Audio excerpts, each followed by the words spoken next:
Hello viewers, welcome back to my channel again. Great solution institute में आप सभी का स्वागत है। मेरा नाम है मुकुल और आज आपको बताने वाला हूँ सी लैंग्वेज के अंदर कंटिन्यू करते हुए टॉपिक है पॉइंटर्स। बता दूं आपको, पॉइंटर बेसिकली यूज़ हम क्यों करते हैं। अगर मुझे डील करना है डायनेमिक मेमोरी एलोकेशन के लिए तो पॉइंटर्स एक बहुत बड़ा रोल प्ले करते हैं और डायनेमिक मेमोरी एलोकेट करनी है तो पॉइंटर्स के बिना इम्पॉसिबल है। तो इसके लिए आपको समझना पड़ेगा पॉइंटर्स होता क्या है।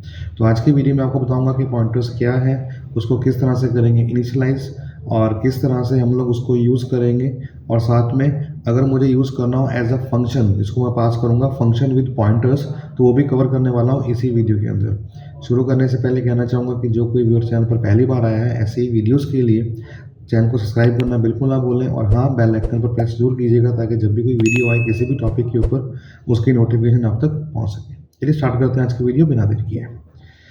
जैसे कि मैंने यहाँ पे मेन ओपन कर लिया है और मेन ओपन करने के बाद पहले हम समझते हैं कि पॉइंटर्स होता क्या है। अगर मैं कोई लेता हूँ वेरिएबल और उसके अंदर स्टोर करता हूँ कोई वैल्यू को, चाहे वो इंटीजर हो, चाहे वो कैरेक्टर हो, चाहे वो फ्लोट हो। Float means decimal value. एक वेरिएबल कहलाएगा which means a variable and which can store a value of any type like character, int और फ्लोट। बट जो पॉइंटर है वो क्या है? It is a kind of special variable which can hold the address of another variable. Means pointer variable एक वो variable होता है जो कि वैल्यू की जगह पर बल्कि उस वेरिएबल का जो मेमोरी की लोकेशन का एड्रेस होगा ना, वो उसको स्टोर करेगा। तो अगर मुझे किसी मेमोरी की लोकेशन का एड्रेस स्टोर करवाना है तो वही नीड पॉइंटर। और अगर मुझे पॉइंटर चाहिए तो मुझे क्या करना पड़ेगा? वेरिएबल के आगे लगाना पड़ेगा स्टार। तो जैसे ही मैं स्टार आगे लगाऊंगा, प्रीफिक्स करूंगा वेरिएबल के साथ, तो विच मीन्स कि वो एक पॉइंटर वेरिएबल हो जाएगा। किस तरह से, चलिए देखते हैं। जैसे फॉर एग्जांपल मैंने यहाँ पे वेरिएबल लिया इंटीजर n और मान लीजिए कि n की वैल्यू है 100। तो इसका मतलब क्या है कि n एक नॉर्मल वेरिएबल है, ठीक है, जो कि इंटीजर टाइप का है। इसके अंदर वैल्यू पड़ी है 100। अब मेरे को अगर ये जानना हो कि जहाँ पे वैल्यू पड़ी है 100 उसकी मेमोरी का एड्रेस क्या है, मुझे वो जानना है, तो मुझे लेना पड़ेगा पॉइंटर वेरिएबल। तो मैंने यहाँ पे लिया इंटीजर स्टार x। तो स्टार x का मतलब यहाँ पे क्या है कि x is the pointer variable. तो x यहाँ पे क्या हुआ? पॉइंटर वेरिएबल होगा, क्योंकि उसके आगे यहाँ पे लग चुका है स्टार, इसकी वजह से। अब अगर पॉइंटर वेरिएबल हो गया है तो ये क्या करेगा? सो x is the pointer variable which can store the address of another variable. तो ये जो है क्या करेगा? किसी और वेरिएबल के एड्रेस को स्टोर करेगा। तो इसको बोलते हैं पॉइंटर वेरिएबल। अब मैं इसको लाता हूँ प्रिंटिंग। अब देखिएगा ध्यान से, मैं यहाँ पे प्रिंट करता हूँ। अगर मैं यहाँ पे प्रिंट करता हूँ क्या कि value of n is %d, तो क्लियर है कि यहाँ पे n की वैल्यू प्रिंट कर देगा, क्योंकि मैंने यहाँ पे लिया है %d which means format string किसका है? इंटीजर का है। और मैंने प्रिंट किसको किया है? n को किया। तो n में क्या है? 100। तो यहाँ आंसर आ जाएगा वैल्यू ऑफ n इज 100। लेकिन अब इसका जो एड्रेस है मुझे ये चाहिए, तो मैं क्या करूँगा? मैं यहाँ पे करता हूँ क्या कि like address of n is %p। अब p मैंने यहाँ पे क्यों लिया? p जो है आपकी एक फॉर्मेट स्ट्रिंग है जो कि क्या करता है कि पॉइंटर के एड्रेस को प्रिंट करने के लिए होता है। जैसे %d होता है न्यूमेरिक वैल्यू को प्रिंट करने के लिए, c होता है कैरेक्टर वैल्यू को प्रिंट करने के लिए, फ्लोट होता है, f होता है डेसिमल वैल्यू को प्रिंट करने के लिए। इसी तरह %p होता है पॉइंटर एड्रेस को प्रिंट करने के लिए। तो मैंने यहाँ पे लिया %p। अब यहाँ पे क्या प्रिंट करे? प्रिंट कर दे x की वैल्यू को। अब लेकिन क्वेश्चन ये है कि x की वैल्यू क्या है, वो तो डिफाइन ही नहीं मैंने की। तो मैं यहाँ पे क्या करने वाला हूँ? मैं यहाँ पे करूँगा क्या कि x is equal to address of n। तो यहाँ पे बेसिकली क्या हो रहा है कि जो एड्रेस है, address of n is now store in pointer variable x। तो यहाँ पे पॉइंटर वेरिएबल x के अंदर क्या आ गया? एड्रेस ऑफ n आ गया। तो मुझे क्योंकि अब x जो है हमारा पॉइंटर वेरिएबल है, तो मैंने यहाँ पे लगाया p और x को मैंने प्रिंट करवा दिया। मैं करता हूँ इसको सेव। जैसे ही मैंने सेव किया और एग्जीक्यूट करता हूँ तो आप यहाँ पे देखेंगे कि वैल्यू जो थी n की वो थी 100 विच मीन्स ये वाली लाइन। और फिर क्या है कि address of n is %p means x। तो यहाँ पे क्या है कि एड्रेस ऑफ n इज ये। तो यहाँ पे मतलब क्या है कि जो n की वैल्यू 100 है और 100 जो है वो किस लोकेशन पे पड़ा है मेमोरी के? वो लोकेशन है ये वाली। ठीक है। अब मुझे क्या जानना है कि मुझे पॉइंटर का के अंदर जो एड्रेस है ना, मेमोरी का एड्रेस है, मुझे उस एड्रेस से वैल्यू को निकालना है, वैल्यू को फेच करना है। तो वो कैसे होगा वो देखते हैं। क्योंकि मैंने अगर यहाँ प्रिंट करवाया simple value of n is percentage D N, तो ऑब्वियस ही बात है कि वो n की वैल्यू को प्रिंट कर देगा। लेकिन अगर मेरे पास एड्रेस है, जैसे यहाँ पर है, ये एड्रेस है, तो मेरे को ये जानना है कि इस एड्रेस पे क्या वैल्यू पड़ी है, वो कैसे आएगा, देखते हैं। उसके लिए मुझे क्या करना होगा, मैं यहाँ पे करूँगा प्रिंट एफ परसेंटेज एन। मैं यहाँ प्रिंट करता हूँ क्या कि value eight address percentage P is percentage D, which means कि यहाँ पे मैं दो वैल्यू ले रहा हूँ। पहली वैल्यू क्या है कि यहाँ पे पॉइंटर का एड्रेस आ जाएगा और अगली क्या है, वैल्यू आ जाएगी। तो इसके लिए तो मेरे पास क्लियर है, पॉइंटर पी के लिए तो क्या है कि मेरी वैल्यू एक्स के अंदर पड़ी है, तो मैं यहाँ पे एक्स कर दूंगा, ठीक है, कॉमा। बट इस वैल्यू के लिए क्या होगा, परसेंटेज डी, क्योंकि वैल्यू तो पड़ी है एन में, लेकिन एन का एड्रेस पड़ा है कहाँ पे, पी पे। तो पी के एड्रेस पे जो वैल्यू पड़ी है उसको अगर उठाना है तो हम यहाँ पे क्या कर देंगे, स्टार एक्स। तो यहाँ पे मैं कमेंट कर देता हूँ कि स्टार एक्स का मतलब क्या है, इट मीन्स कि वैल्यू एट एड्रेस, या फिर बोल सकते हैं लोकेशन, कि पॉइंटर के अंदर जो मेमोरी का एड्रेस है उस एड्रेस के ऊपर जो वैल्यू पड़ी हुई है उसको उठाए, which means value eight address. तो यहाँ पे स्टार एक्स का मतलब क्या है कि एक्स में, एक्स जो पॉइंटर वेरिएबल है उसके अंदर जो एड्रेस स्टोर्ड है उस एड्रेस पे जो वैल्यू पड़ी हुई है उसको पिक करें। तो यहाँ पे बात सिंपल है कि एक्स के अंदर एड्रेस है एन का और एन के अंदर वैल्यू पड़ी है 100, तो विच मीन्स यहाँ प्रिंट कर देगा क्या कि वैल्यू एट एड्रेस, जो भी एड्रेस होगा ये वाला, और प्रिंट कर देगा साथ में वैल्यू 100। मैं इसको करता हूँ सेव, कंट्रोल एस, और यहाँ पे करता हूँ एग्जीक्यूट। जैसे मैंने एग्जीक्यूट किया, देखिए क्या बता रहा है कि वैल्यू एट एड्रेस, जो मेरा ऊपर एड्रेस आ रहा था 0061FF18 0061FF18 means address same है। तो यहाँ प्रिंट क्या कर रहा है कि वैल्यू एट एड्रेस की इस लोकेशन में वैल्यू क्या पड़ी हुई है, 100, क्योंकि मैंने यहाँ पे क्या लिया था, एक्स और स्टार एक्स। तो ये था कंसेप्ट किसका, पॉइंटर का। लेकिन क्या अगर मैं पॉइंटर को यूज़ करना चाहूँ फंक्शन पे, तो कर सकते हैं, क्योंकि जो लास्ट मेरी वीडियो थी वो क्या थी, फंक्शन के ऊपर मैंने आपको बताया था call by value, which means कि मैंने फंक्शन के अंदर वैल्यू को पास करवाया था एज एन आर्गूमेंट। लेकिन क्वेश्चन क्या आ रहा है कि क्या मैं पॉइंटर को एज ए आर्गूमेंट पास कर सकता हूँ, सो आंसर इज यस। सो देखते हैं किस तरह से काम करेगा। मैं लेता हूँ यहाँ पे न्यू फाइल, मैं लेता हूँ न्यू एंड यहाँ पे न्यू फाइल, टेक्स्ट फाइल, उसके बाद यहाँ पे सेलेक्ट लैंग्वेज एंड देन सी, और इसको मैं करता हूँ सेव, और यहाँ पे नाम दे देता हूँ क्या, पॉइंटर सम एंड एंटर।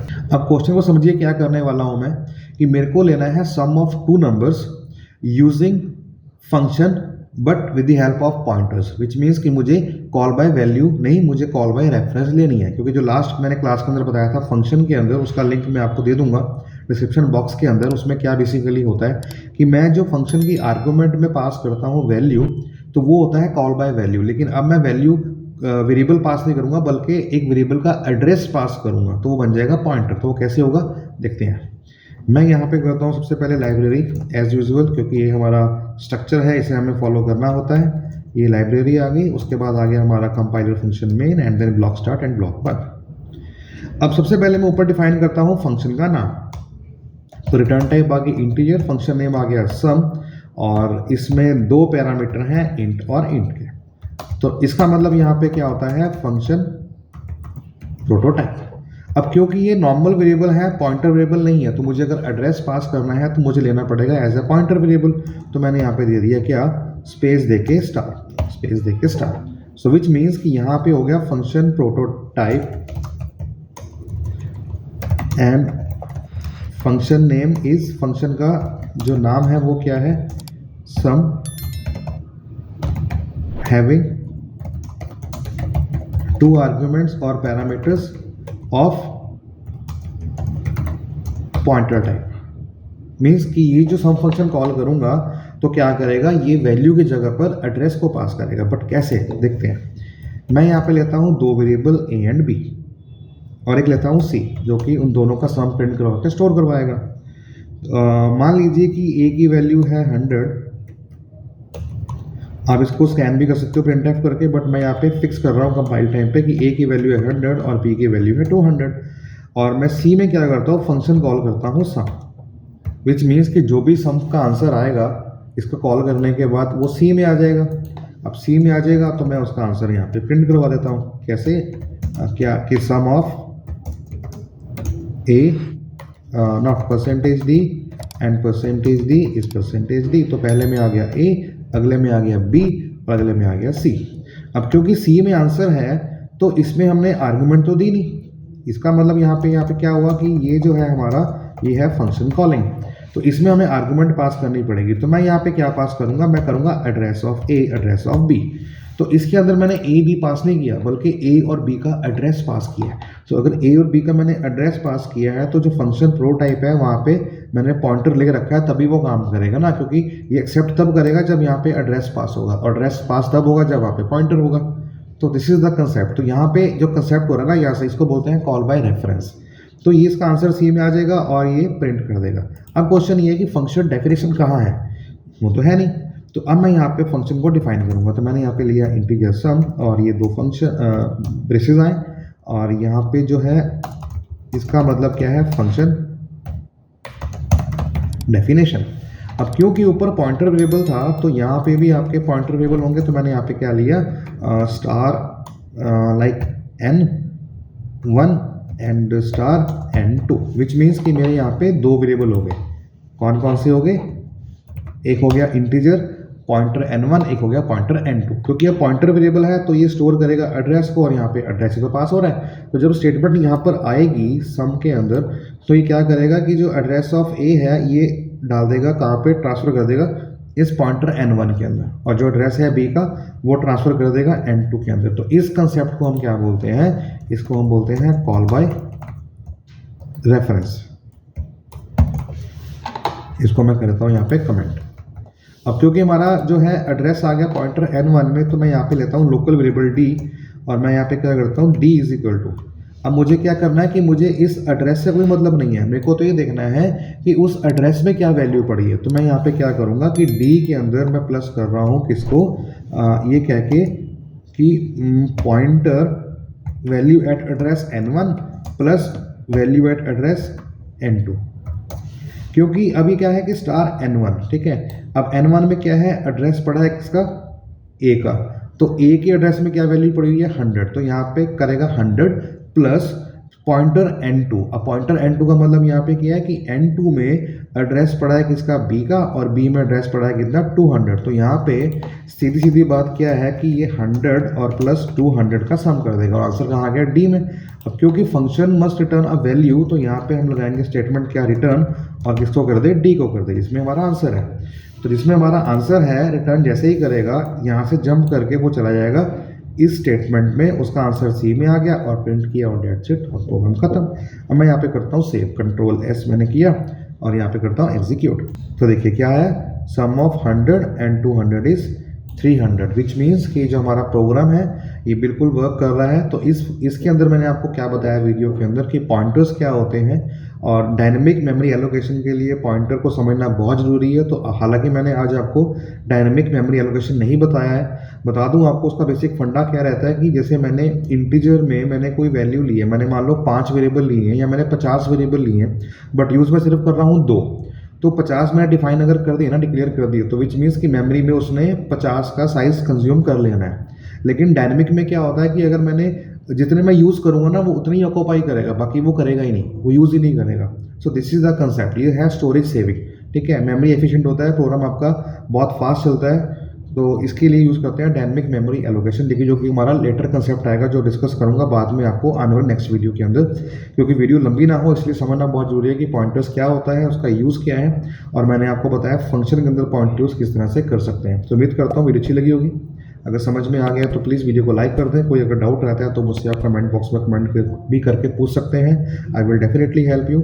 सो बने रहिए हमारे साथ, कीप लर्निंग विद अस, अपना ख्याल रखिएगा। तब तक के लिए बाय बाय, टेक केयर, जय हिंद।